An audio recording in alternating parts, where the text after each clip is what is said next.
75 rupee খরচ করে আমি প্রবেশ করে ফেললাম ইন্ডিয়ান মিউজিয়ামে। চলো এবার তোমাদের সঙ্গে শেয়ার করি যে আমি কি দেখলাম। এবার আমি যেই গ্যালারিতে ঢুকেছি এখানে সকল প্রাণী রয়েছে।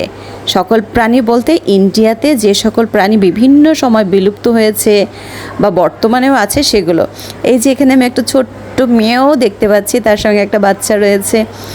এবং আরও সবচেয়ে যে ভালো লেগেছে, আমরা শিয়াল মামাকে কিন্তু সবাই বলি অনেক চালাক, তবে দেখেন মানুষের কাছে কিন্তু তাকে ধরা দিতেই হয়েছে। এটা একটা বড় হাতি। এই বড় হাতিগুলো এখন একেবারেই দেখা যায় না এবং তার পাশে রয়েছে একটা জিরাফ এবং সেটাও কিন্তু একেবারেই বিলুপ্ত, মানে এই জাতের জিরাফ এখন আর নেই। মিউজিয়ামে ঢুকেই আপনি লেফট এবং রাইট দুই সাইডে হচ্ছে দুই ধরনের জিনিস রয়েছে।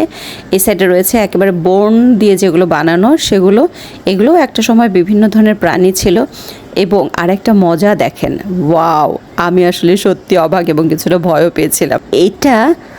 এটা নামে আমি আসলে একেবারেই জানি না, তবে বেশ কিছুবার আমি কিন্তু এটা দেখেছি। এটা পানিতে থাকে, পানি প্লাস মাটি উভয়। অল্প সময়ের মধ্যে এত প্রাণী আপনাকে দেখতে হলে অবশ্যই আসতে হবে ইন্ডিয়ান মিউজিয়ামে। ইন্ডিয়াতে যারা ঘুরতে আসবেন অবশ্যই একবার হলেও ইন্ডিয়ান মিউজিয়ামে ঘুরে যাবেন। আশা করছি ভিডিওটি ভালো লেগেছে।